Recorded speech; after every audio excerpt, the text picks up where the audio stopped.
पृथ्वीराज चौहान ने कहा उस बाबा को कत्ल करके आओ, हम तुम्हें आधी सल्तनत का मालिक बना देंगे। लालच बड़ा था, आधी सल्तनत कोई यूं तो नहीं मिल जाती, या मिल सकती है ऐसे ही? सल्तनत बड़ी चीज, और वो सम्राट भारत का, कि भारत के सारे राजा महाराजा जिसके अंडर में रहते थे वो कहता आधी सल्तनत दूंगा। उसने खंजर छुपाया अपनी कमर के पीछे, और मेरे गरीब नवाज एक दरख्त के नीचे बैठ कर लोगों को नसीहत फरमा रहे थे। अल्लाह अकबर, क्या लहजे थे उनके, वो क्या असर था उनकी गुफ्तगू में, हम सोच भी नहीं सकते उस जबान में कितना असर रहा होगा जिसने कभी जिंदगी में झूठ नहीं बोला। उस जबान में कितना असर होगा जिसने कभी हराम का लुत्मा हलक से नहीं उतारा।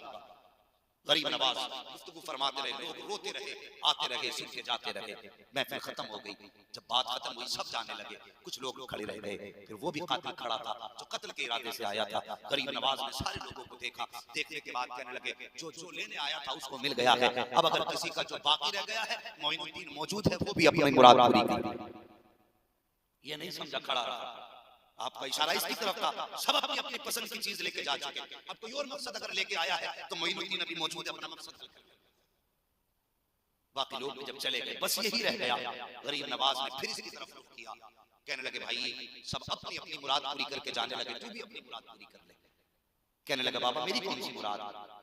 कहने लगे अगर मुराद नहीं तो फिर खंजर क्यों लेके आया? उसने कहा कि ये तो हम राजपूतों का उसूल है, हम चलते तो खंजर लगा के चलते कमर में। आपने फरमाया अगर ये राजपूतों का उसूल है तो बता, महल में जो राजा ने कहा था अगर इस फकीर को कत्ल कर देगा तो आधी सल्तनत का मालिक बना दूंगा, क्या वो भी राजपूतों का उसूल है? जैसे इतना सुना ना, बस फिर क्या था, कदम कांप गए, बस थरथरा गया। कहने लगा हुजूर माफ कर दीजिए, मैं जानता हूँ जब ये मेरी और राजा की बात हुई थी उस वक्त कोई तीसरा मौजूद न था। मैं समझ गया कि जिसने दरख्त के नीचे बैठे बैठे जो मेरी कमर में छुपे खच्चर को भी जानता है, महल में राजा से क्या बात हुई है इस बात को भी जानता है। मैं समझ गया वो कोई आम शख्स नहीं होगा, बड़ी शान वाला होगा। अल्लाह अकबर। उसने कहा बस पाप होने वाला था, मुझे माफ कर दें, और माफी की सूरत ये है कि मैं आपको कत्ल करने के लिए आया था, अब मैं समझ गया मुझे जीने का अधिकार नहीं है। अपना खंजर निकाला, गरीब नवाज के कदमों पे रख के कहने लगा हुजूर मेरी सजा ये है कि मुझे इसी खंजर से कत्ल किया जाए। गरीब नवाज ने खंजर उठाया, मुस्कुरा के कहते नादान तूने हमें जाना नहीं है, हम भारत के अंदर किसी को कत्ल करने नहीं आए हैं, हम मारने नहीं आए, तो मुर्दों को जिंदगी देने के लिए आए हैं। जा, हमने तुझे माफ कर दिया है। जैसे इतना कहा है खंजर फेंका आने वाले ने, कहने लगा बाबा देर न कीजिए, हाथ बढ़ाइए, कलमा पढ़ाइए, जिसका नवासा इतनी शान वाला है उस नवासे का नाम कितनी शान वाला हो। सुभान अल्लाह, बेशक सुभान अल्लाह। अगर पता चल जाए ये डेला मारने आया, गोली नहीं डेला मारने आया था, तो चप्पल हाथ में लेकर बंदा पीछे भाग जाता। अखलाक जब अच्छे थे हमारे तो दीन बढ़ रहा था, जब अखलाक अच्छे थे इस्लाम फैल रहा था। आज हमारे अखलाक कहां चले गए? आज हमारे किरदार को क्या हो गया? हमें अल्लाह वालों की करामत तो याद है, लेकिन उनका अखलाक और किरदार याद नहीं, उनका किरदार याद नहीं। अल्लाह अकबर। सरकार गरीब नवाज, अभी वक्त है ना?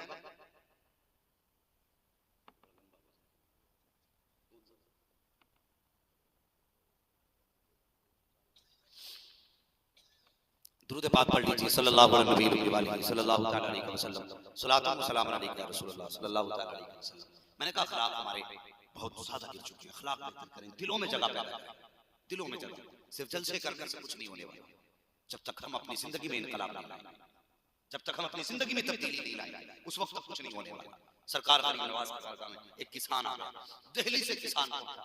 सरकार गरीब नवाज की बारगाह में जाके कहने लगा हुजूर आपके मुरीद का जो मुरीद है ना बादशाह, उसने मुझ किसानों पे लगान सादा बढ़ा दिया, हम इतना टैक्स मुश्किल पड़ रहा है, मैं गरीब आदमी। सरकार गरीब नवाज ने ये नहीं फरमाया कि जाओ जाके मेरा नाम ले देना, जाके मेरा पता बता देना, लाओ खत लिख दो। फरमाने लगे अगर परेशान है ना तो तेरी मदद के लिए मोइनुद्दीन खुद तेरे साथ दिल्ली चल करके जाएगा। आज हमारे दरवाजे पे जरूरतमंद आ जाए तो अगर अमीर आ जाए ना तो पूरा परिवार मदद के लिए लग जाता है, और गरीब आ जाए तो ना थोड़ा टाइम नहीं है, मैं जरा जल्दी नहीं फिर आना। ये हमारे मिजाज है। सरकार गरीब नवाज और आपके मुरीद के मुरीद कौन है जानते हो? आपके मुरीद के ख्वाजा कुतुबुद्दीन बख्तियार काकी रहमतुल्लाह तआला अलैह, और उनके मुरीद जो उस वक्त थे वो शमसुद्दीन अल्तमश जो दिल्ली की सरजमीन के हुक्मरान बादशाह थे। और ये शमसुद्दीन अल्तमश कोई छोटा नाम नहीं, ये कोई छोटी शख्सियत नहीं, शमसुद्दीन अल्तमश वो हैं जिनकी कभी जिंदगी में तहज्जुद की नमाज कज़ा नहीं हुई। आज जरा सा फिर दुनिया क्या बन जाए, कहता टाइम ही नहीं मिल पाता, लोगों के काम बहुत रहते हैं, चार हवेलियों की बिरधनिया बन गया तो कहता टाइम नहीं है। गरीब नवाज के मुरीद अल्तमश शमसुद्दीन अल्तमश को देखो, शमसुद्दीन अल्तमश को देखो आप, अल्लाह अकबर, पूरी हिंदुस्तान के बादशाह, और कभी तहज्जुद की नमाज कज़ा नहीं हुई। मैं हुक्मरानों से गुजारिश करूंगा, अगर दिलों पे राज करना है तो विकास तो कीजिए, लेकिन साथ में रब की इबादत भी कीजिए, फिर देखिए अल्लाह दिलों में जगह बनाए। हाँ, ये मकसद तभी कायम रहते जब हम अपने हाकिम के आगे झुके रहे, तभी हमें तरक्की मिलती है। शमसुद्दीन अल्तमश जिसकी कभी असर से पहले की 4 रकात सुन्नत गैर मुअक्कदा कज़ा न हुई, इतना बड़ा बादशाह, अल्लाह अकबर, सुन्नत गैर मुअक्कदा कज़ा नहीं। ख़ज़ा गरीब नवाज फरमाते हैं हम तेरे साथ दिल्ली जाएंगे।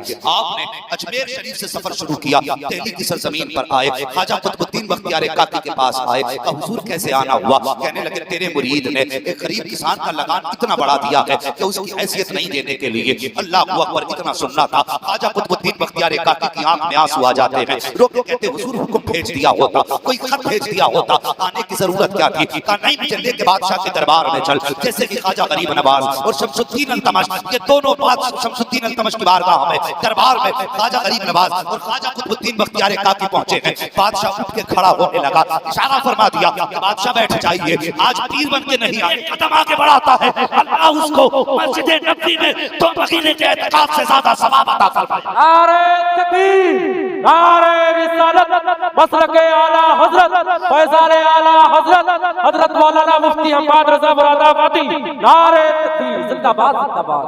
अल्लाह अकबर, कितना बड़ा सवाब जो किसी जरूरतमंद के लिए कदम आगे बढ़ाए। हुजूर फरमाते हैं अल्लाह उसको मस्जिद नबवी में 2 महीने के एतिकाफ से ज्यादा सवाब अता फरमाता है। जो हुक्मरान है, जो पावर वाले लोग हैं, उनसे गुजारिश है दरवाजे पे कोई जरूरतमंद आ जाए, ये न देखना ऊंचा है कि नीचा है, अमीर है कि दौलत वाला है, गरीब है, जो भी जरूरतमंद आए मुस्तफा की सुन्नत समझ के कदम आगे बढ़ाओ, हुजूर की सुन्नत समझ के कदम आगे बढ़ाओ, इंशाअल्लाह दुनिया भी कामयाब हो जाएगी, आखिरत भी कामयाब हो जाएगी। हाँ, समझ लेना, करेंगे कोशिश इंशाअल्लाह। अगर कोई जरूरतमंद आवाज दे तो उसकी जरूरत पे हाजिर हो जाओ। अल्लाह ने तुम्हें अगर पावर दी है, ताकत दी है, तो ये अपने मौज मस्ती के लिए नहीं, इस उम्मत की मदद के लिए ताकत दी है। किसी को इंजीनियर पे नाज है, किसी को डॉक्टर पे नाज है, किसी को पुलिस इंस्पेक्टर पे नाज है, हमें कुरान के कारी पे नाज है, इसलिए ये मरेंगे, इनके बदन ढल जाएंगे। जब हाफिज मरेगा तो कब्र में भी सलामत रहेगा, क़यामत के दिन हश्र में भी सलामत रहेगा। तो तमन्ना ये किया करो बेटे को इंजीनियर बाद में बनाएंगे, कुरान का कारी, कुरान का कारी, सारे बोले कुरान का कारी पहले बनाओ बच्चों को आलिम। अगर घर में एक आलिम होता है ना तो फिर खानदान में कोई शराबी नहीं होता है। ये बरकत बताने लगा, एक आलिम हो जाए तो खानदान में शराबी नहीं होता है, जुआरी नहीं होता खानदान में, नशेड़ी नहीं होता है। नौजवान कहता कुछ नहीं, वो पिए थे एनर्जी ड्रिंक, कई बहाने बना बना के जवान नशे कर रहे, नशा कर रहे। तुम ये बताओ ये नशा प्यारा है या मदीने वाला मुस्तफा प्यारा है? मुझे बता तो सही, खुदा की कसम, इस शराब पे मर मिटे जब तुम्हारी अक्ल को खा जाए, तुम्हें रुसवा कर दे, तुम शराबों में, गंदी शराब में डूबे हो, रब ने तो तुम्हारे लिए शराब तहूर का इंतजाम कर रखा है। कहां चले गए तुम, किस नशे में जाकर डूब गए? अल्लाह अकबर, शराब पीने के बाद बंदा कौन सा गुनाह नहीं करता? माँ पे ये हाथ उठाए, बाप पे ये हाथ उठाए, हर गुनाह की तरफ इसका कदम आसानी से उठ जाता है। खुदा के वास्ते बच्चों की परवरिश इस्लाम के साए में करो, दीन के साए में करो बच्चों की परवरिश, इसलिए कि अगर इस्लाम के साए में बच्चे की परवरिश होगी, खुदा की कसम, नाम भले ही अख्तर रजा हो, जब जवानी आएगी तो दुनिया कहती कहता जो शरिया गुजर के जा रहा है। ये माँ की परवरिश का नतीजा, माँ ने आपको नाज़रा पढ़ाया, आपने इब्तदाई तालीम बरेली में हासिल की, पूछो इन उलमा से, फिर उसके बाद मुफ्ती आजम ने कहा मेरा नवासा है, तालीम हासिल करने अब जाएगा मिस्र में। हाँ, फिर हजारों में जब एक नंबर आया, खुदा की कसम तो दुनिया चीख चीख के कह रही थी, कोई कह रहा था इनका एक नंबर कैसे आ गया, लेकिन जामिया अज़हर का निसाब कह रहा था कि एक नंबर का हकदार कोई और नहीं, बरेली के अहमद रजा का बेटा ही हो सकता है। हाँ, परवरिश बचपन से अच्छी हुई थी ना, तो फिर मिस्र से भी एक नंबर लेकर के लौटे। जब मिस्र से एक नंबर लेकर के आए, फिर जमाने में देखा, खुदा की कसम, अख्तर रजा ताज शरिया बन करके चमके। क्या था, मुझे बहन दादे के साथ कहता हूँ, आप छोटे थे ना तो बगदाद शरीफ से कोई बुजुर्ग आए थे, आला हज़रत की बारगाह में हाजिरी देने के लिए। तो सब दौड़ रहे थे मिलने के लिए। सरकार ताज शरिया के बचपन का जमाना था, आप भी निकले और जाके उन बुजुर्ग से कहने लगे कुछ हमें भी दे दें अपने नाना की खैरात। मुस्कुरा के कहने लगे कि जो कुछ हमारे नाना ने हमें दिया था वो सब कुछ हमने तुम्हारे नाना को दे दिया, वो सब कुछ तुम्हारे नाना को दे दिया गया और वो तुम्हारे नाना ने तुम्हें दे दिया गया। फरमाने लगे शहजादे तुम्हारे जिम्मे बड़े काम हैं, तुम्हें बड़े बड़े काम करने हैं। खुदा की कसम कौन का जो शरिया है। आला हज़रत की बारगाह में हुज्जतुल इस्लाम बैठे थे। मेरे इमाम ने हुज्जतुल इस्लाम का चेहरा देखा, देख के मुस्कुरा के कहने लगे मेरे इस बेटे की नस्ल में एक ऐसा बेटा पैदा होगा जो दुनिया के कोने कोने तक मुस्तफा के अहकाम को लेकर के जाएगा। मेरी तालीमात को पूरे हिंदुस्तान में दुनिया के कोने कोने तक पहुंचाएगा। उसी नस्ल में जब बरेली में अख्तर रजा पैदा हुए तो दुनिया ने कहा ये आला हज़रत के इल्म का वारिस बरेली में जलवागर हो गया, बरेली में जलवागर हो गया। ये शान सरकार ताज शरिया की है। और जवानों मैं तुम्हें एक बात बता दूं, बरेली शरीफ के अंदर आप जहां इल्म देखेंगे वहां अदब भी नजर आएगा, अदब भी नजर आएगा। ये माँ बाप के इतने फर्माबरदार थे, इतने फर्माबरदार थे। आला हज़रत मदीने के इश्क में रोया करते थे, लेकिन माँ की मर्जी से बेटा हज को जाता था। सुने, आला हज़रत को इश्क इतना था कि मदीने की याद में रोया करते थे। आला हज़रत के भाई जब जाने लगे ना तो आला हज़रत छोड़ने के लिए गए तो इतना रोए, लोग परेशान हो गए, कहने लगे आप भी चले ना। तो अल्लाह हुआ पर आप कहने लगे नहीं, हमारे घर का उसूल है जिसे माँ कहती है वही जाता है। आज माँ को लात मार के बेटा तबलीग पे निकल गया, माँ घर में तड़प रही है, बेटा चिल्ले काटता घूम रहा है। कहते नहीं ये हज का सवाब है।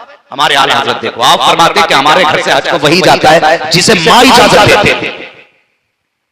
मैं नहीं जाऊंगा। वापस आए ना छोड़ के तो दरवाजे पे क्या देखा, माँ ने पहले ही सामान तैयार कर रखा है। माँ को देख के आला हज़रत की आंख में आंसू आ गए। माँ ने कहा बेटे क्यों रो रहे हो? कहा माँ बस यूं ही। फरमाने लगे मुझे पता था बेटे जब तुम भाई को छोड़ के आओगे ना तुमसे बर्दाश्त ना होगा। लो मैंने तुम्हारा भी मदीने जाने का सामान तैयार कर दिया है। खुदा की कसम ये ऐसे माँ की फर्माबरदार थे। आज अपनी फर्माबरदारी देखे। मुझे पता तो सही जवान, आला हज़रत माँ की मर्जी के बगैर हज के लिए नहीं जा रहे हैं। तुम माँ की मर्जी के बगैर ससुराल घूमता फिर रहा है, माँ की मर्जी के बगैर तू ऐश करता घूम रहा है। माँ तो 10 रुपए की दवा के लिए परेशान है, तू ऐश करता फिर रहा है यारों के साथ। 3-3 हजार के होटलों में खाने खा रहा है। बाप को 50 रुपए के जूते नहीं दिला सकता। तुझे हया नहीं आती है? अगर आला हज़रत से सच्चाई है अहद कर, जब तक जीऊंगा माँ बाप की फर्माबरदारी करूंगा, जब तक जीऊंगा माँ बाप की रज़ामंदी का ख्याल करूंगा। याद रखो नबुव्वत का दरवाजा बंद है, विलायत का दरवाजा बंद नहीं हुआ है। जो रुतबे मेहनतों से हासिल नहीं हुआ करते वो माँ की दुआओं से हासिल हो जाया करते हैं। भाई जावेद साहब जब तक जिंदा रहना कभी माँ बाप को नाराज मत होने देना। हर जवान से कह के जा रहा हूँ, अगर कामयाबी चाहते हो दुनिया और आखिरत में तो माँ बाप को नाराज मत होने देना।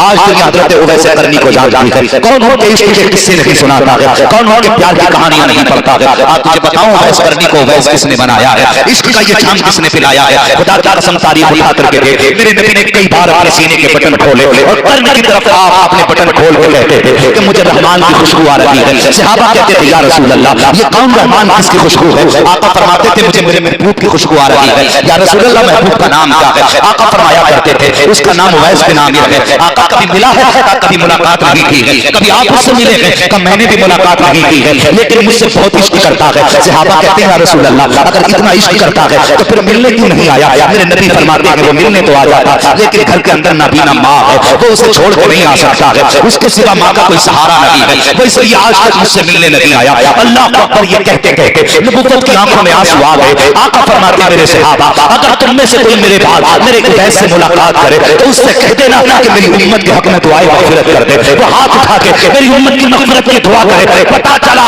जो माँ बाप का फर्माबरदार होता है उसकी दुआएं टाली नहीं जाती हैं। आज दुआओं के लिए तुम पीरों में चक्कर लगा रहे हो, तावीज़ गले में लटका रहे हो, आज दुआओं के लिए रोमियों के कदमों में पड़े हो। मुझे पता तो सही तो 40 जुमेरात तक पीर के मज़ार पर अगरबत्ती लगाने जा सकता है, 40 दिन तक बाप की चारपाई पे क्यों नहीं जा सकता है? तो 8 जुमेरातों तक पीर के मज़ार पर अगरबत्ती के बजाय चला सकता है, तो 3 दिन तक बाप को पानी क्यों नहीं पिला सकता? काबे के साथ कहता हूँ जो तुझे 60 दिन मज़ार पर चला के नहीं मिल सकता है, खुदा की कसम 60 सेकंड के अंदर वो तुझे माँ बाप की दुआएं सब कुछ अता कर सकती है।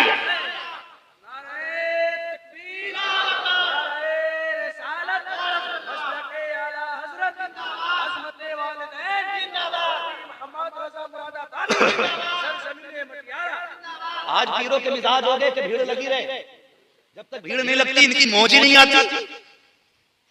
हाँ इनका तो मूड ही तब बनता है जब 40 आगे जा रहे हो 40 पीछे जा रहे हो। सुबह से शाम तक लगाए रहेगा दाएं बाएं। उनमें अक्सर मजबूर हैं, बता अगर ये पूरी दिन तेरे पास रहेंगे तो इनके बच्चों के खाने का इंतजाम कौन करेगा।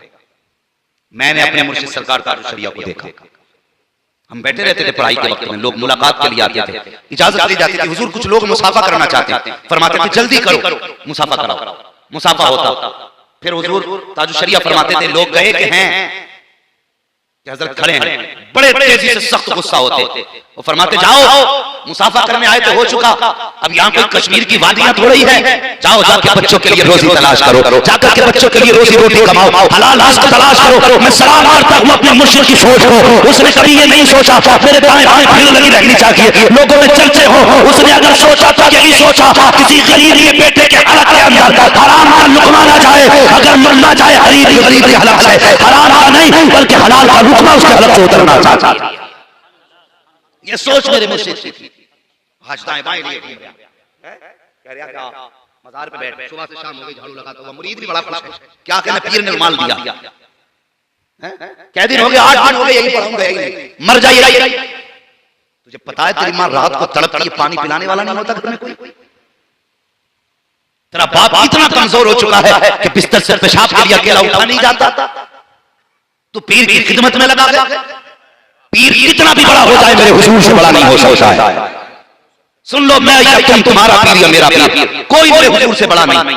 हुजूर की बारगाह में एक जवान आया, आके कहने लगा सुना कि आप अल्लाह के सच्चे रसूल हैं। मेरे हुजूर ने फरमाया जी।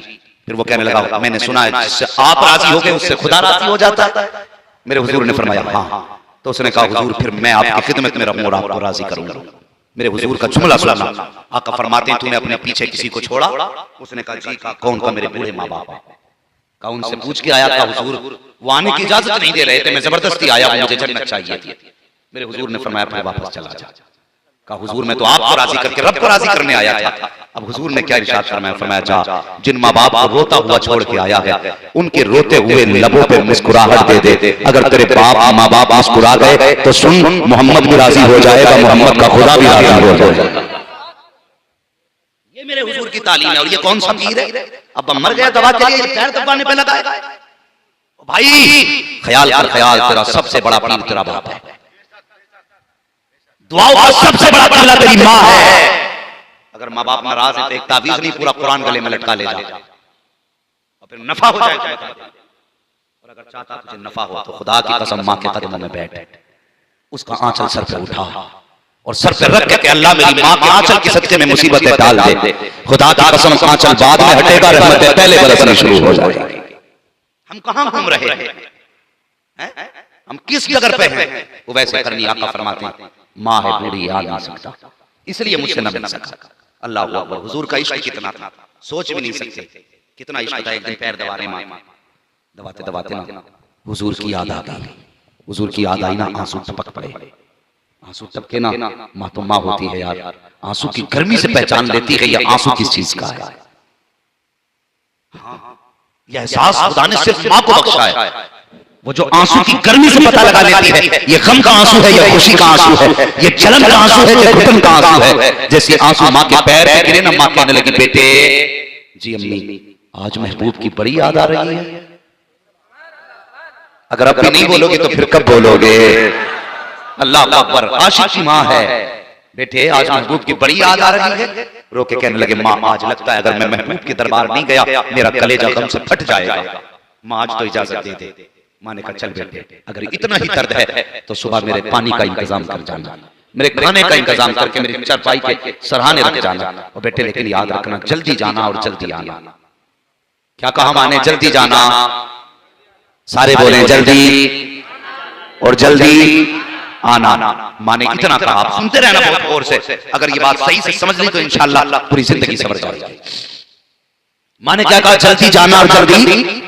फिर छुप गए आप लोग, ये पैसे उठा के ले जाओ फिर बोलो जल्दी जाना और जल्दी। मैं चाहता हूं ये बात याद हो जाए, बड़ा कीमती वक्त है आपका। नारे खूब लगाया आपने, अल्लाह आपको जज़ाए खैर दे। मुर्शिद के नाम पे आपने खूब वजद किया। हाँ मगर अब जरा ये कड़वी सच्चाई भी सुने ताकि हमें भी कुछ सुधरने का मौका मिले।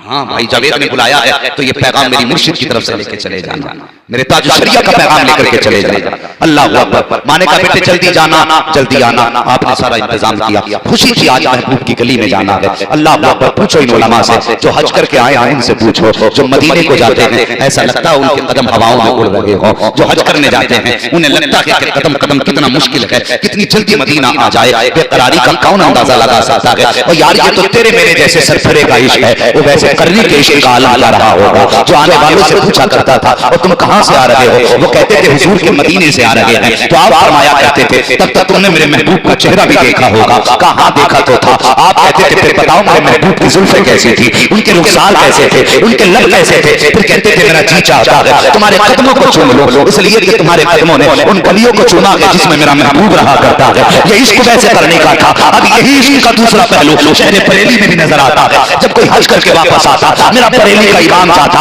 और उससे जाके कहता कि मदीना गए थे। जी हाँ गए थे। कहता तो हुजूर का गुंबद खजरा भी देखा होगा। का जी देखा था। कल तेरी आंखों को कोसा दे दो, मैंने गुंबद खजरा तो नहीं देखा, कम से कम उन आंखों को देख रहा हूँ जिन आंखों ने गुंबद खजरा देखा है। फिर फरमाया करते थे ला तेरे कदमों को चूम लो, तेरे कदमों ने मुस्तफा के शहर के गोसे ले लिए। अल्लाह अकबर। ये वैसे करनी है, ये इश्क था उनका। अल्लाह अकबर। जब जाने की तैयारी हुई है, काफिले वाले खुद बताते हैं कि हम तो पीछे रह गए। वैसे करनी ने ऐसी तोड़ लगाई कि तोड़ के चले जा रहे हैं। काफिला ठहरा लेकिन वैसे करनी नहीं ठहरे, इसलिए कि माँ ने कहा था बेटे शाम तक वापस आना है। जल्दी जल्दी गए, इतनी तेजी से दौड़े कि पैर में छाले पड़ गए, मगर पैर के छालों का एहसास नहीं है, दर्द शिद्दत का कोई एहसास नहीं है। जब दौड़ते दौड़ते शहर मदीना करीब आया है, अल्लाह अकबर। आंख में आंसुओं की सौगात है। बच्चों को खेलते हुए देखा, सीने से लगा के आप रोने लग जाते हैं। कहते कितने नसीब वाले हो तो तुम उस शहर में रहते हो जिसमें मेरा महबूब सांसें लेता है, तुम उस शहर में सांस लेते हो जिसमें मेरे महबूब की खुशबू रहा करती है। अल्लाह अकबर। ये कह के बच्चों को सीने से लगाया। फिर उसके बाद किसी से मुस्तफा का पता पूछा, किसी ने कहा मस्जिद नबी में मिलेंगे।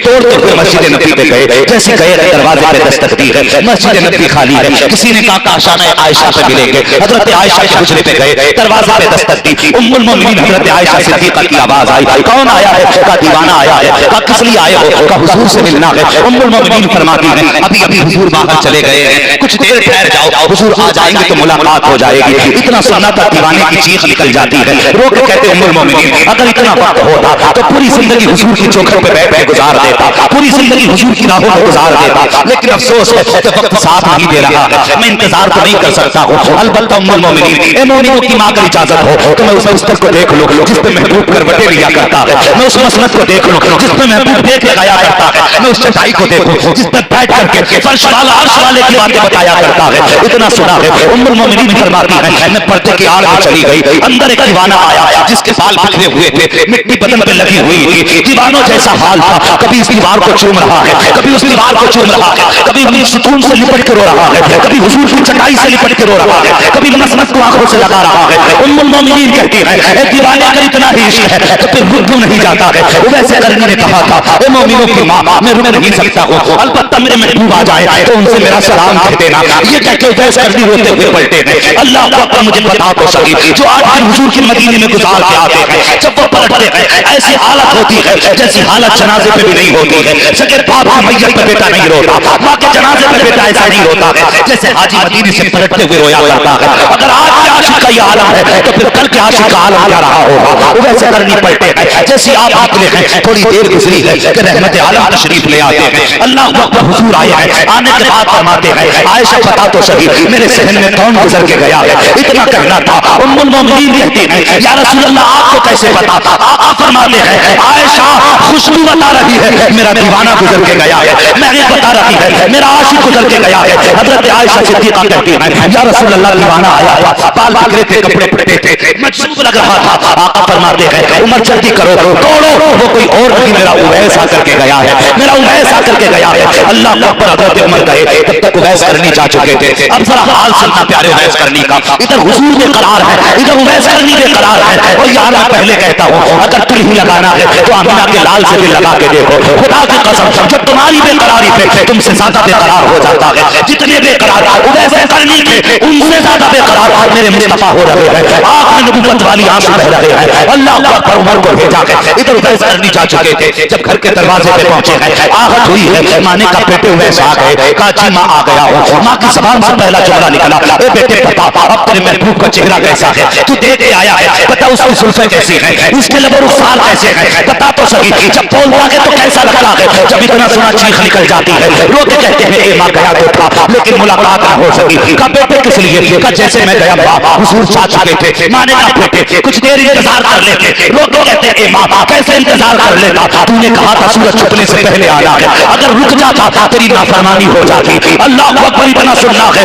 माँ ने कहा मेरे उवैस मेरे सीने से लग जा। माँ ने उवैस करनी को सीने से लगाया, माँ की आंख में आंसू आ गए। माँ ने अपना वही पुराना आंचल उठाया, रोके कहती है मेरे मालिक तू जानता है मेरे बेटे ने माँ की रज़ा के लिए महबूब का दीदार छोड़ दिया है, मैं इससे राजी हो गई हूँ, तू भी इससे राजी हो जा। और इतना कहने के बाद माँ ने बेटे को तसल्ली दी और तारीफ साथ जुमला कहा था। माँ ने कहा था बेटे उवैस आंसू पोंछ ले, सारा जमाना मदीने वालों की बातें करेगा लेकिन मदीने वाला हमेशा तेरी बातें करता रहेगा। बाप की भी बड़ी कुर्बानी हुजूर मैंने देखा है। माँ कह रही थी एक बार बेटा कह के आवाज दे दे, हुजूर उसकी आंखें नहीं खुल रही हैं। याद है ना वो बच्चा, याद है ना बच्चा, हुजूर उसकी आंखें नहीं खुल रही हैं, सरकार मैंने देखा है। माँ कह रही है एक बार आंखें खोल दे। हुजूर तू सच बच्चा कहता हुजूर मैं उसके बाप को दीवार से लगते रोते हुए देख के आया हूँ। वो कहता था एक बार बेटे ये तो बताते तुझे हुआ क्या है। तो हुजूर उसका बाप दीवार से लग के रो रहा, बार बार कर बेटे एक बार बताना, कम से कम एक बार मर्ज तो बताना तुझे चाहिए क्या, कौन सा तबीब चाहिए, कौन सी दवा चाहिए। सरकार बच्चा बेहोश है, कुछ नहीं बोल पा रहा है। हुजूर कहते हैं चलो अब तक उसने अपनी यारी निभाई है, आज हम अपनी यारी निभाने चलते हैं। बेटा किसका है, दुश्मन का है। और हुजूर क्या कह रहे हैं, सहाबा के बच्चों जी आका अब तक उसने अपनी यारी निभाई है, आज मोहम्मद अपनी यारी निभाने जाएगा। आका किधर, का उस बच्चे की खैर खबर लेने जाना है। इधर हुजूर ने सहाबा में बात की, उधर बच्चे की आंख खुल गई। उसने आंख खोली, एक बार माँ को देखा, माँ जैसे इतना काम माँ कहती बेटे कुर्बान जाऊं मैं तुझ पे सदके जाऊं मेरे लाल, एक बार और कहते माँ। उसने फिर कहा माँ, उसने फिर कहा एक बार और कह, कई दिन बाद तेरे मुंह से माँ सुना है। माँ ने बेटे को सीने से लगाया, शोर को कहा जल्दी देखो। बेटे को होश आ गया, बाप दौड़ गया, आके कहता लाल तू तो इकलौती कमाई है, हमारे घर का इकलौता चिराग है, बताना मेरे लाल बीमारी क्या है, बताना तुझे हुआ क्या है। बेटे तूने कुछ बताया ही नहीं और दुनिया से जाने लगा। उसने कहा बाप कोई तबीब नहीं चाहिए, कोई डॉक्टर नहीं, अब्बा तुम्हारा इकलौता बेटा हूं मैं, हाँ कि अगर आज कुछ मांगो मिल जाएगा। कहा बेटे मांगना, अगर जिगर भी मांगेगा ना तो दे दूंगा, बापू मैं तेरा। कहा फिर इतना करो तबीब को ना बुला के लाओ, मेरे हबीब को बुला के ले आओ, मेरे हबीब को बुला के ले आओ। बच्चे ने जब इतनी बात की बाप ने कहा क्या मतलब। कब्बा मुझे मालूम था कि तुम नाराज हो जाओगे, लेकिन आज जब जा ही रहा हूं ना तो क्यों ना खुल के उसकी यारी का ऐलान करूं। कहा अगर मुझे कुछ देना चाहते हो ना तो अब्दुल्ला के लख्ते जिगर को बुला लाओ, मैं जाती बारी अपने महबूब को देखना चाहता हूं। जब इतना सुना ना बाप गुस्से में आ गया, दुश्मन को बुला रहे। खब्बा तुमने पूछा था ना मैं क्यों जा रहा हूं, मैं उसी के इश्क में जा रहा हूं, मैं उससे इश्क कर बैठा हूं और मैं जा रहा हूं दुनिया से, अब्बा लाना है तो उसे ले आओ। उसने कहा मैं नहीं जा सकता, बच्चे ने रो के कहा था, मालूम था नहीं जाएगा, मुझे पता था आपकी दुश्मनी है। फिर उसने रो के कहा था यार मैं नहीं चल सकता, आप तो चल सकते हो ना। कि जब तक मैं ताकतवर था तेरी चौखट पे आके यारी निभाता रखा, आज मैं गिर गया हूं, आज तू आखिरी बार यारी निभा के चला जा। बच्चा रो के अपने हुजूर को आवाज दे रहा है, महबूब आए ना, आए ना, आज हाल देखें यार का, आखिरी लम्हा है, जा रहा हूं, बस एक बार दीदार करा देना, दीदार करा देना। बच्चा गोया कह रहा था इतना तो कर्म करना, ऐ चश्मे करीम आना, जब जान लबों पर हो तुम सामने आ जाना। बच्चा कह रहा था आए ना एक बार, आए ना। जब बच्चे ने तड़प के ये बात कही ना, अब्बा कहता सुन चल आंसू पोंछ ले, मैं चला जाता हूँ, लेकिन दुश्मन है यार कहीं ऐसा नहीं मुझे भगा दे। बच्चा मुस्कुरा के कहता अब्बा वो मेरा यार है, मैं जानता हूँ आप नहीं जानते हो। कहा मैं दुश्मन हूँ, कहा जाए ना, वो दुश्मनों को गले लगाना जानते हैं, आप जाए ना।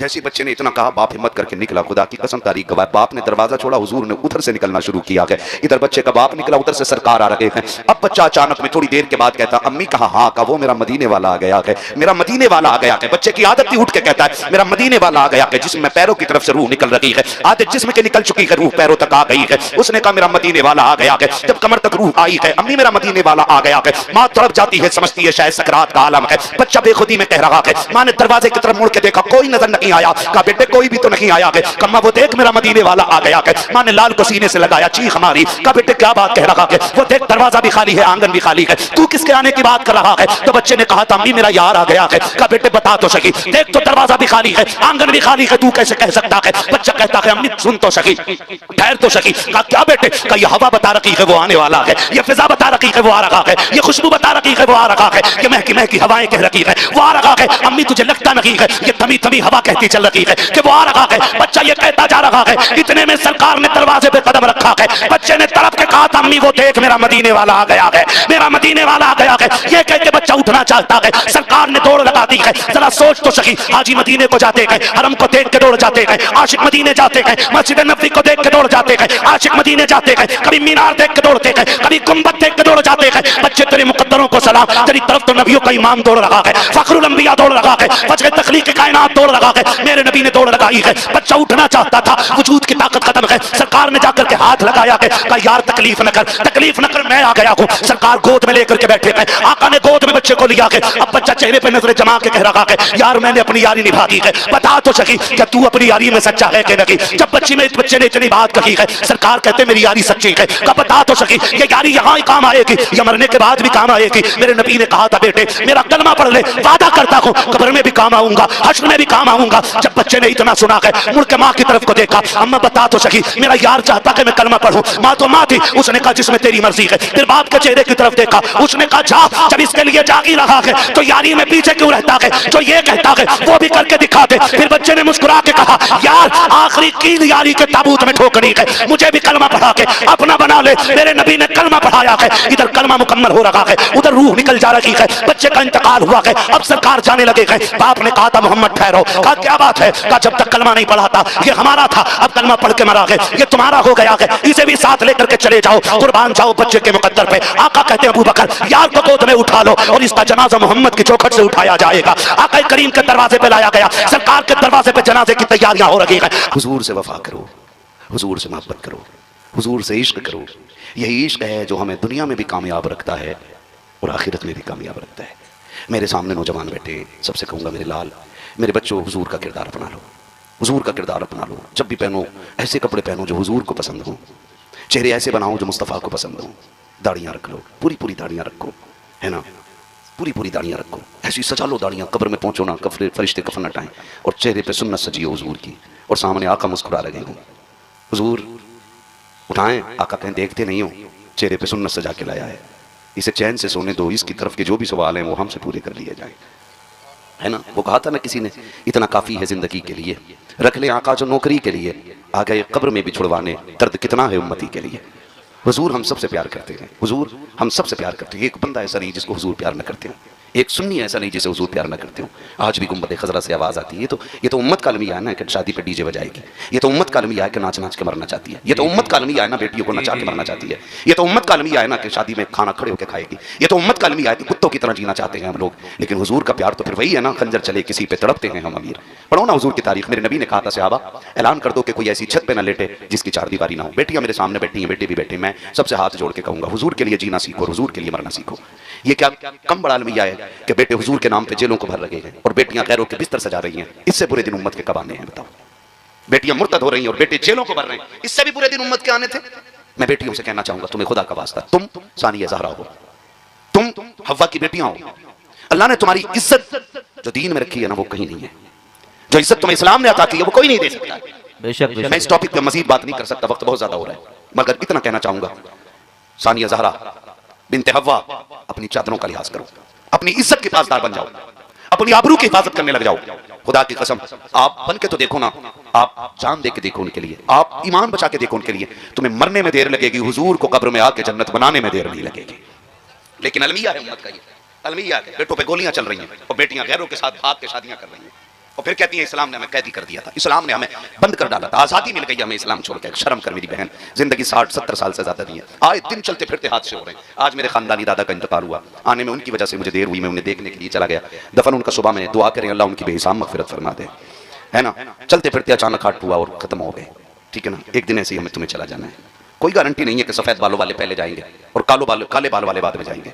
आपने देखा होगा ना, ये तो देखने में लगता है कि पक्का आम पहले छुएगा, लेकिन जब आंधियां चलती हैं ना तो आम लटके रह जाते हैं, अमियां टूट के गिर जाती हैं। आंधियां फिर उम्र नहीं देखती हैं, वो किसी भी उम्र के आम और अमियों को तोड़ देती हैं।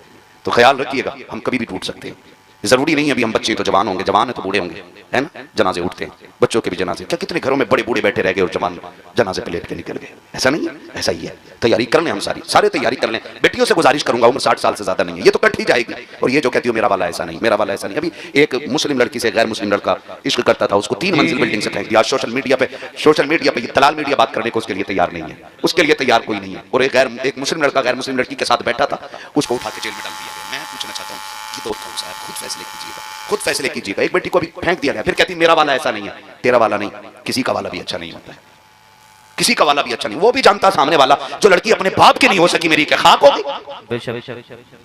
वो भी जानता है। तो उसके लिए तू माँ बाप छोड़ के जा रही है, वो तुझे जहर देकर मार देगा, छत पे से फेंक देगा, ट्रेन के नीचे काट देगा, पैक करके बैग में नदी में फेंक देगा, बचना नहीं है। हाँ, 3 मंजिल से बच्ची फेंकी गई। मैं आपसे कहना चाहता हूँ बेटियों, बिन्ते हवा बनो, पर्दे की रखवाली करो, इज्जत आबरू की हिफाजत करो। कसम खा के कहता हूँ, अगर गोदे पारसा हो जाए तो आज भी सलाहुद्दीन अय्यूबी पैदा हो सकता है। अगर माओ की परवरिश अच्छी हो जाए तो आज भी खालिद बिन वलीद के खलीफा पैदा हो सकते हैं इसी जमीन पर। लेकिन कब होगा? जब माओ की परवरिश अच्छी होगी, माँ बाप की कमाई हलाल की होगी ना, फिर औलाद सलाहुद्दीन अय्यूबी बनेगी, फिर यही औलाद मोहम्मद बिन कासिम बनेगी। आपसे कहना चाहता हूँ, हुजूर के इश्क में जिंदगी गुजारिए, हुजूर के इश्क में जिंदगी गुजारिए, हुजूर के इश्क में जिंदगी गुजारिए। तरीके ऐसे रखिए कि हुजूर भी प्यार करें और खुदा भी हमसे प्यार करने लग जाए। ऐसी कोशिश कीजिएगा, रवैये अच्छे कीजिएगा। मौत का कोई भरोसा, बोलें भरोसा नहीं। आज ऐलान सुनते फला नहीं रहा, कल एक दिन हमारा भी ऐलान होगा कि आज फला नहीं रहा। लेकिन अफसोस कि हम सुनते तो रहेंगे पड़े पड़े, लेकिन कुछ कह नहीं पाएंगे। लोग पूछेंगे क्या हुआ, का रूह निकल गई। आज इसी का ऐलान हो रहा है, इसी का ऐलान हो रहा है। जिंदगी बेहतर कर लो, इतनी खूबसूरत कर लो कि गुजारते हुए भी दिल लगने लग जाए। गुजारते हुए एक दूसरे की मदद किया करो, एक दूसरे के काम आया करो। माफ़ कीजिएगा, रवैये बड़े ख़राब हैं, तरीके बड़े गलत हैं। हम एक दूसरे को न प्यार दे सकते, न इज्जत दे सकते, न एक दूसरे के काम आ सकते। एक दूसरे को जलील करने पे लगे हुए, छोटा बनाने पे लगे हुए। हाँ भाई माफ़ कीजिएगा, निकलो इस चीज़ से, काम आ जाया करो, काम आ जाया करो। सरकार बगदाद की जिंदगी आप देखें, सरकार बड़े पीर की जिंदगी आप देखें। वो आपको जीने का तरीका सिखा रहे। सिर्फ उन्होंने 11वीं के हलवे खाने नहीं सिखाए, उन्होंने रवैये भी सिखाए, उन्होंने तरीके भी बताए कि हमें जिंदगी कैसे गुजारनी चाहिए।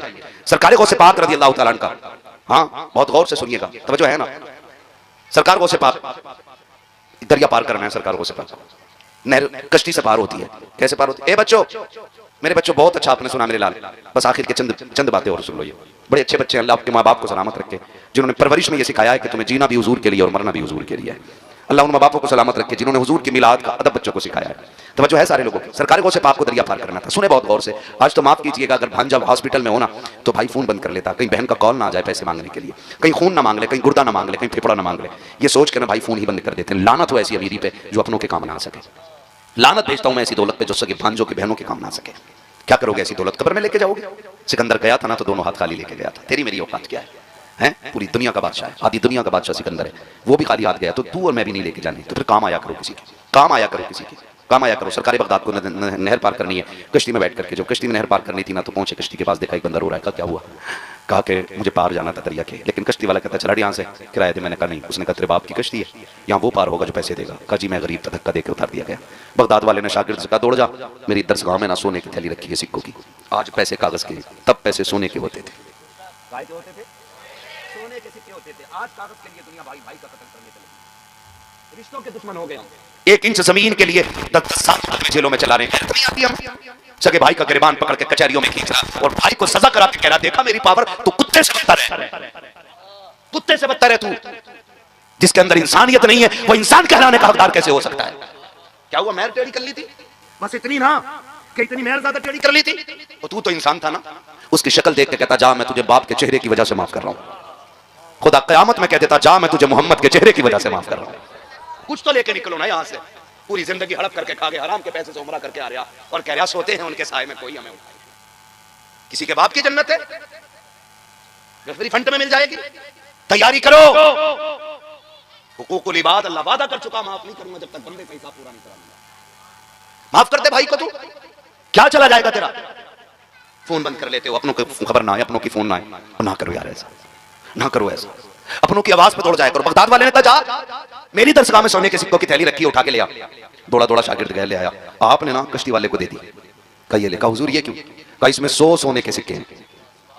बोलो सुभान अल्लाह। 12 ग्राम का कम से कम एक सिक्का होता था ना।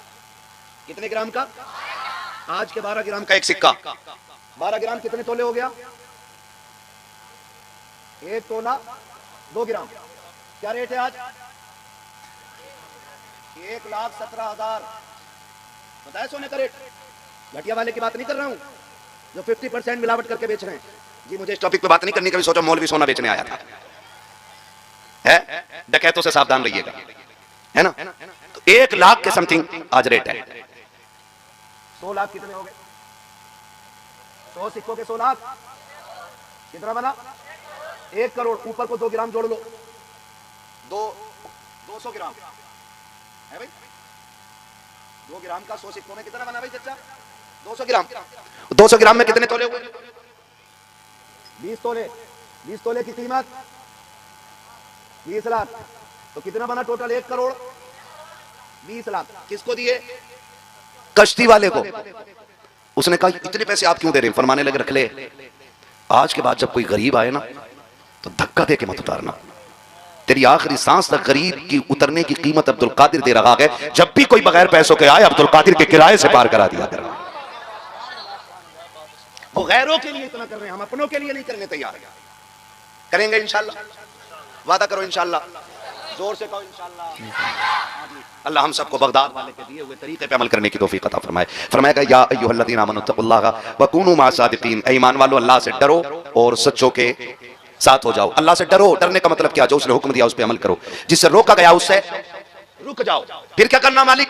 फरमाया वकूनू मअस सादिक़ीन, और सच्चों के जोर से सच्चों के, और हम सुन्नी सच्चों के साथ हैं। सच्चों के साथ भैया, क्या कैमरा लगा तुम्हारा इधर? क्या उधर मुड़ के क्या देख रहे हो? सच्चों के साथ हैं। और हर महीने इंशाल्लाह 11वीं मनाया करेंगे, मनाएंगे इंशाल्लाह। जरूरी नहीं है हलवा बने, जर्दा बने, मुर्गा बने तभी 11वीं होगी। कुछ ना हो पार्ले जी बांट दो, कुछ ना हो पानी पिला दो उनके नाम पे। कम से कम पता तो चले बगदाद वाले के नाम पे पिलाया जा रहा है ना। दुल्हा बनाए जाएंगे जब गौस हश्र में, हम कादरी भी जाएंगे उनकी बारात में, है ना इंशाल्लाह। बरेली से आवाज आती है कादरी कर, कादरी रख, कादरियों में उठा कदर अब्दुल कादिर कुदरत नुमा के। क्या बात है, कुदरत नुमा के, कुदरत नुमा के क्या मतलब? क्यों आला हज़रत कहते रहे हर नमाज के बाद पढ़ो कादरी कर, कादरी रख, कादरियों में उठा? क्यों कहते रहे, क्यों कहते रहे? ये बात ताजुश शरिया ने फाइनल कर दी और उन्होंने कहा सुनो, जिंदगी ये नहीं है किसी के लिए, जिंदगी है नबी की, नबी के लिए। ना समझ मरते हैं जिंदगी के लिए, जीना मरना है सब कुछ, जीना मरना है सब कुछ। थक गए आप लोग? तारीख बना दो, आखिरी वक्त तक महफिल ऐसे सुन रही थी जैसे जलसे शुरू होते हैं।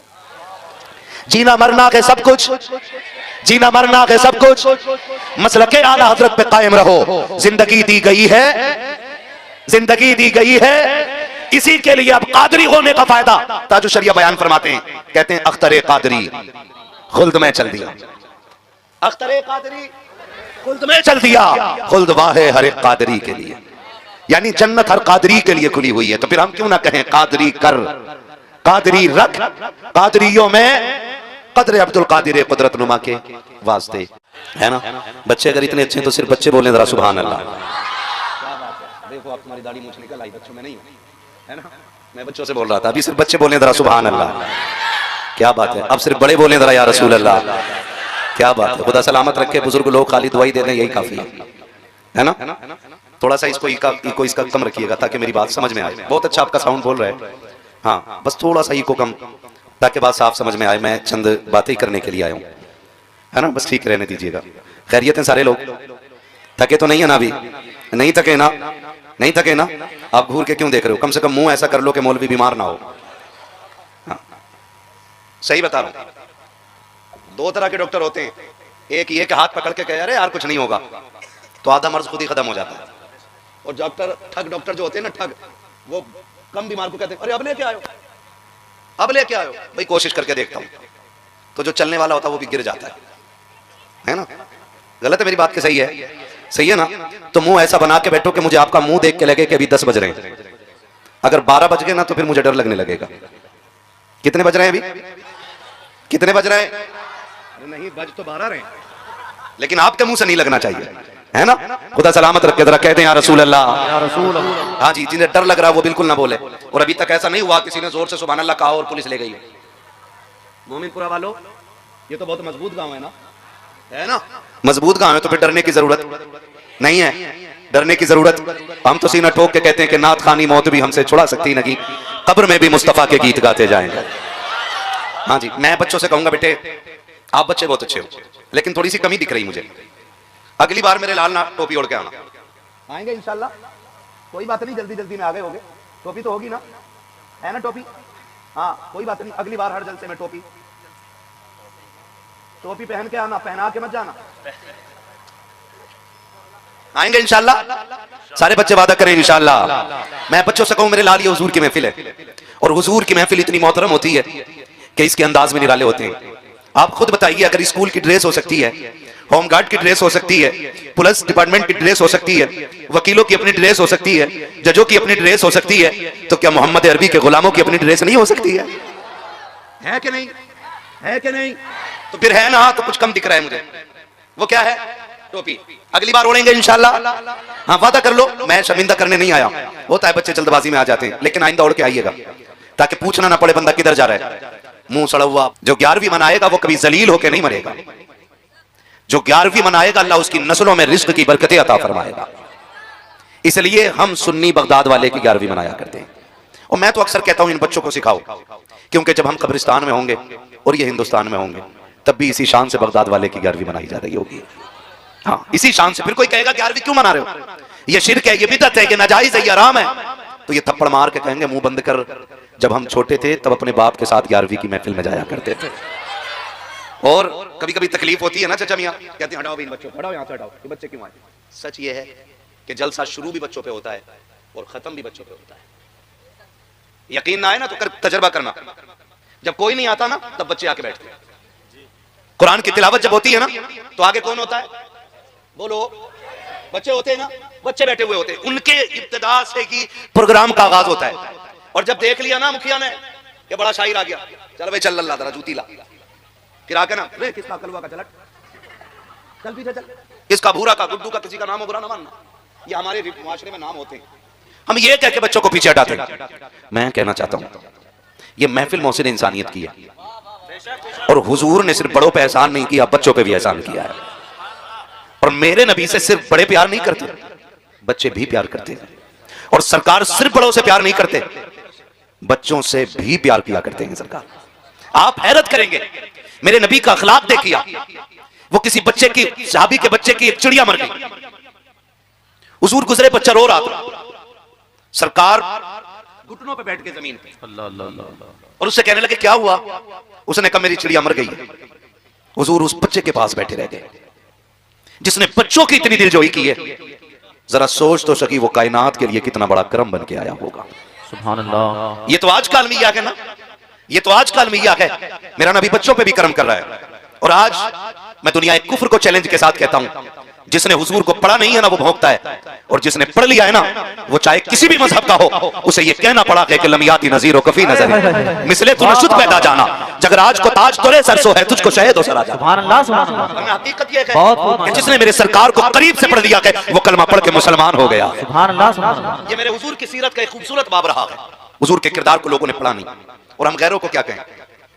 हमारे अपने कहलाने वाले लोग टोपियां भी लगाते हैं, दाढ़ियां भी काफी लंबी मिलेंगी, कुर्ते भी काफी लंबे होते हैं, बस जरा से पजामे छोटे होते हैं, कहने को मुसलमान होते हैं, लेकिन वो कहते नहीं नहीं नहीं, नबी को ऐसे मानना चाहिए जैसे गांव के चौधरी को मानते हैं।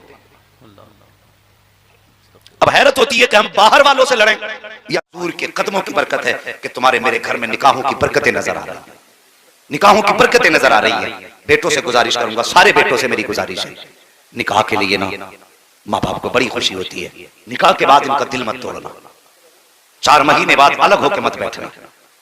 इसलिए कि जब तुम दूल्हा बने थे तो सबसे ज्यादा बलाएं तुम्हारी मां ने की थी।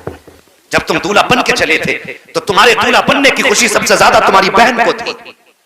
जब तुम्हारे सर पे सेहरा था तो बहन तुम्हारे सेहरे पे खड़े होकर के नजरें उतार रही थी। आज मुझे बता वो बहन बेगानी कैसे हो गई। आज उस बहन को आंखें निकाल के क्यों देखते हो?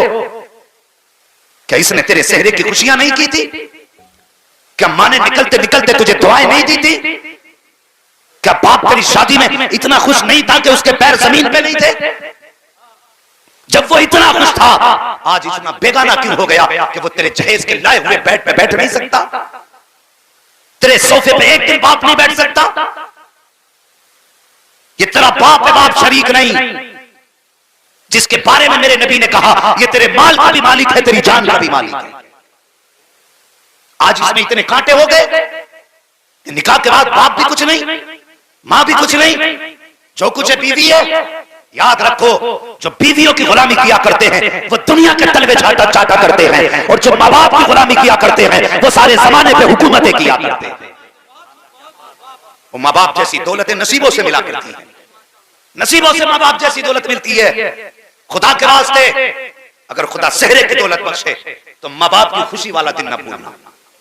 बीवी के कहने ना कि उन्हें कुत्ता ना कहना, उन्हें जानवर न कहना, इसलिए कि तू जिसके आंगन में आके बैठी है ये तेरे बाप की खरीदी हुई जायदाद नहीं है, ये इन्हीं माँ बाप के 18 साल की कमाई हुई दौलत है। सोचना चाहिए, और अपनी बेटियों को जाके हम समझाएं कि बेटी किसी का दिल ना तोड़ना। और भाइयों से मेरी गुजारिश है, माँ बाप के इंतकाल के बाद सबसे पहले जो लवारिस होती हैं वो बहनें होती हैं। समझ रहे मेरी बात? सबसे पहले लावारिस बहनें होती हैं। बाप इंतकाल कर जाए तो बहनों को लावारिस नहीं करना।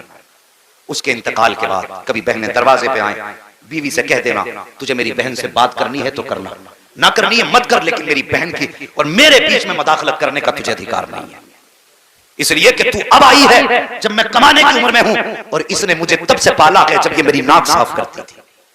हर भाई को बहन की कुर्बानी याद रखनी चाहिए।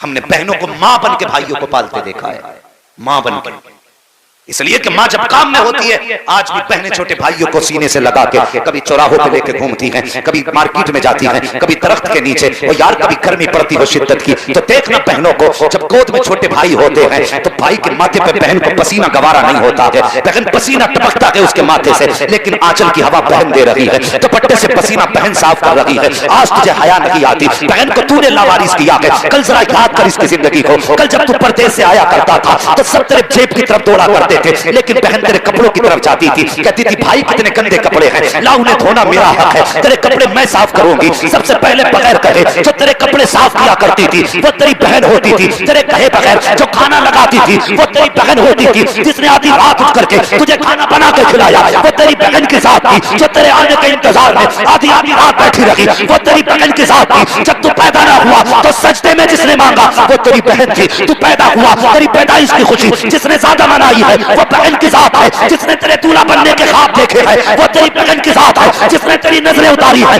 वो तेरी बहन के साथ है, और जिसने तुझे दूल्हा बना करके मुबारकबाद सबसे पहले दी है वो तेरी बहन के साथ है। सारी दुनिया का प्यार एक पल्ले में रखो, फिर भी बहन के प्यार के बराबर हो नहीं सकता।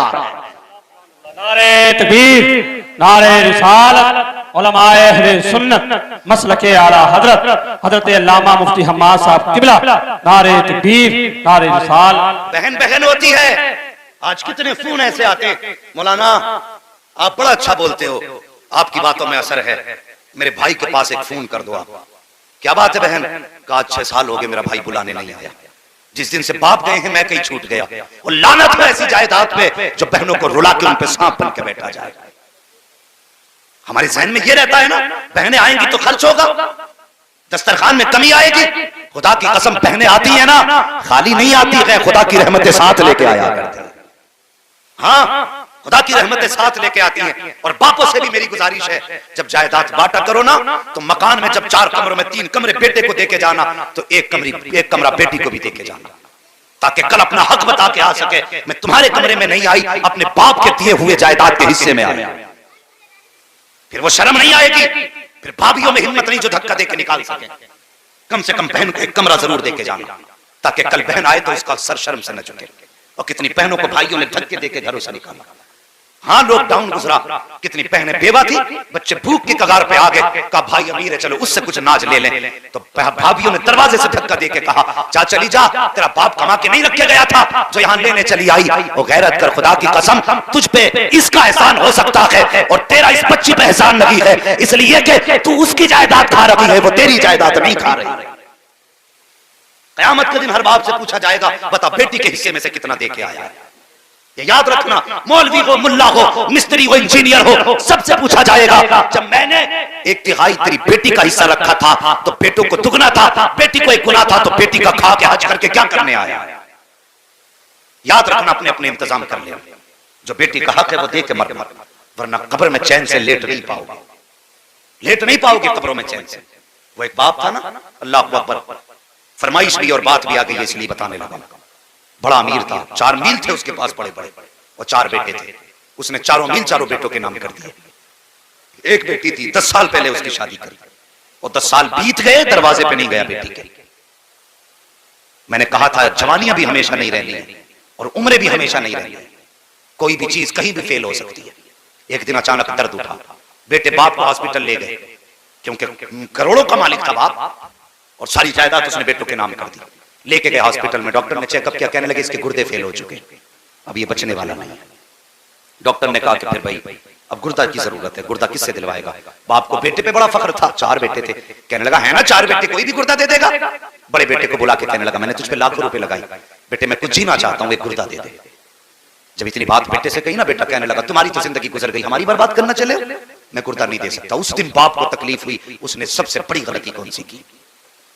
हाँ, 4 बेटों ने गुर्दा देने से इनकार कर दिया, और कहने लगा मैंने जवानी तुम पे लुटा दी, जायदाद तुम्हारे नाम कर दी, एक गुर्दा नहीं दे सकते? कहा गुर्दे की कोई कीमत नहीं, ये नहीं दिया जाएगा। अल्लाह अकबर। बाप को जब बेटों ने जवाब दे दिया, बाप ने डॉक्टर से कहा यार मुझे वापस हॉस्पिटल के अंदर ही ले चल, मेरा इलाज कर, जिंदगी होगी बच जाऊंगा, नहीं होगी मर जाऊंगा। अब बेटों के सामने बैठने की हिम्मत नहीं है, डॉक्टर अंदर लेके चला गया। बेटे बाप को छोड़ के हॉस्पिटल आ गए तो खानदान में खबर फैल गई कि बाप के गुर्दे खराब हो गए हैं, बेटों ने गुर्दा देने से इनकार कर दिया। बात कोई रुका नहीं करती है, फैलते फैलते बेटी के कानों तक पहुंच गई कि मेरे बाप की तबीयत ज्यादा खराब है, भाइयों ने गुर्दा देने से इनकार किया है। और यार वो बेटी थी, बर्दाश्त न कर सकी, दूध पीता बच्चा गोद में था, सीने से लगा करके हॉस्पिटल आ गई। डॉक्टर से आके कहती डॉक्टर जल्दी कर, फला नाम का मरीज तेरे अस्पताल में है। कहा हाँ है, कहा जल्दी कर मेरा गुर्दा निकाल और उसके डाल दे। कहा किस लिए? अगर देर हो गई तो वो मर जाएगा। अल्लाह अकबर। डॉक्टर कहने लगा बता तो सही तू कौन है, कहाँ की रहने वाली है? कहा डॉक्टर ये ना पूछ, जल्दी कर और मेरा गुर्दा निकाल के फला मरीज के डाल दे। अल्लाह अकबर। बच्ची के कहने पर बच्ची का गुर्दा निकाला गया और उस डॉक्टर ने उस मरीज के डाला। जब बच्ची वापस जाने लगी है तो वापस जाते जाते डॉक्टर कहने लगा बेटी बता तो सही तेरा नाम क्या है? कहा डॉक्टर नाम का क्या करेगा? कहा अगर मरीज ने मुझसे पूछ लिया कि मुझे गुर्दा किसने दिया है तो किसका नाम बताऊंगा? उसने कहा मैं नाम तो नहीं बता सकती, अलबत्ता कागज कलम दे दे, मैं खत लिखना चाहती हूँ। अल्लाह अकबर। बेटी बेटी होती है, उसने कागज कलम लिया है, खत लिखा, तय बनाई, डॉक्टर के हवाले करके कहा ले डॉक्टर अगर मेरे बारे में मरीज पूछे तो कुछ ना बताना, ये खत उसके हवाले कर देना। अल्लाह अकबर। डॉक्टर ने बच्ची के कहने पर खत संभाल के रखा। जब बाप ठीक हुआ, बाहर निकलने लगा तो कहने लगा यार सबसे पहले मुझे डॉक्टर के पास लेके चलो। कहा किस लिए? कहा मुझे डॉक्टर का शुक्रिया अदा करना है कि मेरे बेटों ने गुर्दा देने से इनकार कर दिया, न जाने डॉक्टर ने मेरी जिंदगी कैसे बचाई है, इसलिए शुक्रिया उसका अदा किया जाएगा। जैसे कि यह सेठ निकला है हॉस्पिटल के दरवाजे पे, 4 बेटे गाड़ियां लिए खड़े थे, अब्बा ठीक हो गए हैं, बाकी की जायदाद भी हमें मिल जाएगी। बाप ने कहा इनकी सूरतों को देखना नहीं चाहता हूं, दूर करो मेरी नजरों से, मैं डॉक्टर के पास जा रहा हूं। जैसे वो डॉक्टर के पास गया, कहने लगा यार तेरा शुक्रिया है। कहा किस बात का शुक्रिया? कहा तूने मेरी जिंदगी बचा ली है। डॉक्टर कहने लगा यार शुक्रिया मेरा अदा ना कर। कहा फिर किसका करूं? कहा शुक्रिया अदा करना है तो उस लड़की का अदा कर जो तुझे गुर्दा दे करके गई है। कहा कौन थी वो, किसने गुर्दा दिया है? जब इतनी बात उसने कही है तो वो कहता मुझे नाम तो नहीं बताया। कहा फिर पता बता। कहा पता भी नहीं बताया। कहा तलाश कैसे करूंगा? डॉक्टर कहता याद आया वो मुझे खत दे के गई थी। कहा जल्दी कर खत निकाल। डॉक्टर ने दराज खोली, खत निकाला, मरीज के हवाले कर दिया। जैसे उसने खत खोल के पढ़ा है वो यार खड़ा था जमीन पे बैठ जाता है, चीख मार के रोने लग जाता है। डॉक्टर कहता बता तो सही रोने की वजह क्या है? उसने कहा डॉक्टर तू नहीं जानता है, यह खत किसी और ने नहीं दिया है बल्कि मेरे जिगर के टुकड़े ने दिया है, मेरी बेटी का खत है। कहा इसमें लिखा क्या है? कहा सुन इसमें लिखा है एक मजबूर बेटी का सलाम, उसके बाप की बारगाह में कबूल हो। वो कहती है मेरे बाप जैसे मुझे पता चला तेरी तबीयत खराब है, डॉक्टर ने गुर्दा मांगा है, भाइयों ने गुर्दा देने से इनकार कर दिया, मेरे बाप ने बर्दाश्त न कर सकी। ए मेरे बाप तूने जायदाद का हिस्सा नहीं दिया तो कोई बात नहीं है, तूने मुझे दौलत का हिस्सा ना दिया कोई बात नहीं है, लेकिन मेरे बाप 10 साल हो गए हैं जिस दिन से रुखसत होकर के आई हूं आज तक तू मेरे दरवाजे पे नहीं आया है। ए मेरे बाप मुझे पता तो नहीं है मुझसे कौन सी गलती हुई है जिसकी वजह से तू नाराज हो गया है, कौन सी खता मुझसे हुई है जिसकी वजह से तू रूठा है। ए मेरे बाप सुन ले, दुनिया चांद देखने के लिए छत पे चढ़ा करती है, तेरी बेटी छत पे नहीं जाती है, तेरी बेटी अपना चांद देखने के लिए अपने दरवाजे पे जाके खड़ी हो जाती है। ए मेरे बाप आज तक जिंदगी में 10 साल में 20 ईद आके चली गई है, लेकिन तेरी बेटी ने आज तक ईद नहीं मनाई है, हर शाम यही सोच के सोती रही शायद इस ईद को मेरा बाप आता होगा, इस ईद को मेरा बाप आता होगा, लेकिन 10 साल बीत गए। ए मेरे बाप मुझे पता नहीं है कि तू मेरे दरवाजे पे किस लिए आया है, किस लिए नहीं आया, लेकिन मेरे बाप मेरी बेटी सिर्फ इतना कहना चाहती है। ए मेरे बाप जब मुझे पता चला तेरी तबीयत खराब है, भाइयों ने गुर्दा देने से इनकार किया, ए मेरे बाप मैं तुझे गुर्दा दे करके जा रही हूँ, मैंने कुछ एहसान नहीं किया है, तूने 18 साल सीने से लगा के पाल लिया था, मेरे बाप बाप का एहसान वही काफी है। अगर तूने जायदाद न दी तो कोई बात नहीं, मील का हिस्सा न दिया कोई बात नहीं, 18 साल तूने लुकमे खिला के पाला था, ए मेरे बाप वही एहसान काफी है। अंधेरे उजाले कमा के खिलाया था, वही एहसान काफी है। ये तो गुर्दे की बात है। ए बाप अगर जान भी मांगेगा तेरी बेटी हंसते हंसते दे देगी। वो कहती मेरे बाप मैं तुझे गुर्दा तो दे के जा रही हूँ लेकिन कोई एहसान नहीं किया है, इसके बदले में तुझसे कुछ और नहीं चाहती हूँ। खुदा जाने तू क्यों नाराज है, लेकिन इतना चाहती हूँ ए मेरे बाप अगर मेरा इंतकाल हो जाए तो मेरे जनाजे को आके कांधा लगा देना, सिर्फ मेरे जनाजे को कांधा लगा देना, ताकि अगर मेरा जनाजा तेरे बगैर उठा तो दुनिया कहेगी कि बदनसीब का जनाजा जा रहा है। अगर मेरे जनाजे को तेरा कांधा लग गया तो कोई बदनसीब नहीं कहेगा बल्कि दुनिया कहेगी खुशनसीब बेटी का जनाजा जा रहा है। नारे तकबीर, नारे रिसालत, उलमाए अहले सुन्नत मसलके आला हजरत हजरत अल्लामा मुफ्ती हम्माद साहब किबला, नारे तकबीर, नारे रिसालत। ओ यार बेटी बेटी होती है, जब दुनिया साथ छोड़ देगी ना, तेरे बेटे तुझे टुकड़े नहीं देंगे, तब तेरी बेटी तेरे गले में हाथ डाल के कहेगी अब्बा दिल छोटा न कर, बेटों ने छोड़ दिया है अभी बेटियों ने नहीं छोड़ा है। ये याद रखना मेरी बात। मैं कोई लक्ष्य दिखाने नहीं आता तकरीर के, मैं सही बातें बताने के लिए आता। एक एक बात मेरी जिंदगी में याद रखने वाली बात है। बेटे मांगते हो सजदे में गिर के मांगो, तुम्हारी मर्जी है, नेमत है अल्लाह की बेटे, लेकिन कब जब बेटे फर्माबरदार हों। वरना नाफरमान बेटे जिन पे बाप ने जिंदगी लुटा दी, जिसके एक इलाज के लिए 36 अस्पतालों के 40 मजारों के 35 मस्जिदों के दरवाजों के चक्कर लगाए, कल जब यही बेटा बाप को ताने देता है ना तो बाप कहता है इससे तो बेहतर था मेरा कोई बेटा ही नहीं होता। कभी जिंदगी में बाप की जिंदगी में वो दिन न लाना जब बाप को ये कहना पड़े इससे तो बेऔलाद होना बेहतर था। अगर बाप ने इतना कह दिया तो समझ लेना ना यहां खैरियत है ना वहां खैरियत है। अगर दुनिया और आखिरत बेहतर करना चाहते हो निकाह करो, शादियां करो, लेकिन गुजारिश है पारसा और नेक लड़कियों से शादियां करो ताकि तुम्हारे घर में आए तो तुम्हारी जिंदगी में भी बहारें आए, तुम्हारे बाप की जिंदगी में भी बहारें आए, तुम्हारा घर जहन्नम का टुकड़ा नहीं जन्नत का हिस्सा नजर आना चाहिए। हाँ, हजरत अली फरमाते हैं रब्बना आतिना फिद दुनिया हसना से मुराद नेक सालिहा बीवी होती है। 5 वक्त नमाज में मांगते हो अल्लाह मुझे दुनिया की भलाई अता फरमा, हजरत अली फरमाते हैं इस दुनिया की भलाई से मुराद नेक बीवी होती है। जब नेक बीवी 5 वक्त मांगते रहे तो निकाह के वक्त जहेज को न देखना, उसकी बिल्डिंग को न देखना, उसके बाप के नाम को न देखना, बस माँ से कहना माँ जा देखने जा रही है। जब उसके बदन को देखे तो नजर डाल के उसके माथे को भी देखना, जहां उसने दुपट्टा रख रखा है उस माथे पे सजदों के निशान हैं। और जब वो बात करे तो सिर्फ फोटो की शगुफ्तगी नहीं बल्कि उसका लहजा देखना, उसके मुंह से कुरान की तिलावत की खुशबू आती है कि नहीं। कुरान वाली बीवी लेके आ, खुदा की कसम तावीज की जरूरत नहीं पड़ेगी, दम की जरूरत नहीं पड़ेगी। तेरे घर में जैसी बेटी कदम रखेगी कदम इसका होगा, बरकतें अर्श से उतार दी जाएगी।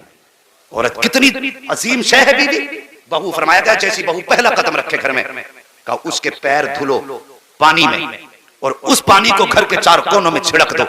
फरमाया गया जिस घर में ऐसा किया जाता है अल्लाह उस घर में बरकतें अता फरमा दिया करता। मगर ये कब होगा जब औरत को हम बेटी समझेंगे, यानी बहू को जब हम अपनी बेटी समझेंगे, सास ससुर, तब ये बरकतें आएगी। और गुजारिश है अगर तुम्हारे घर में सास ससुर से गुजारिश करूंगा, नई लड़की आने वाली है, ये कोशिश मत करना पहले ही दिन से बेटी वाला किरदार दिखाई दे। नई है ना, समझने में वक्त लगेगा, तुम्हें पहचानने में वक्त लगेगा। अगर देर कर दे तो फैसले जल्दी मत करना, बल्कि जब वो तुम्हारे घर में आए तो फिर लहजे तुम्हारे हों और उसे अदाएं अपने बाप की नजर आ जानी चाहिए। सास से गुजारिश करूंगा, अहमद रजा की मां से मेरी गुजारिश है बहू को हमेशा बेटी की नजर से देखना। फिर देख अगर तुम बेटी का प्यार दोगी वो तुम्हें मां वाली इज्जत अता करेगी। ये ख्याल रखना, हम गलती यही करते कि हम आने वाली लड़की को बहू के नजरिए से देखते तो वो सास की नजर से देखती है। तुम बेटी की नजर से देखो, वो माँ की नजर से देखेगी। और जब जिस दिन ये रिश्ते शुरू हो जाते तो फिर झगड़े नहीं होते, खुदा की कसम फिर तो ऐसे ऐसे नक्शे होते कि बहुएं सासों के पैर दबाया करती हैं। और हुजूर की जिंदगी हमारे लिए बेहतरीन नमूना, लक़द काना लकुम फ़ी रसूलिल्लाहि उस्वतुन हसना, मेरे महबूब की जिंदगी तुम्हारे लिए बेहतरीन नमूना है। अहमद रज़ा साहब जिंदगी गुजारने के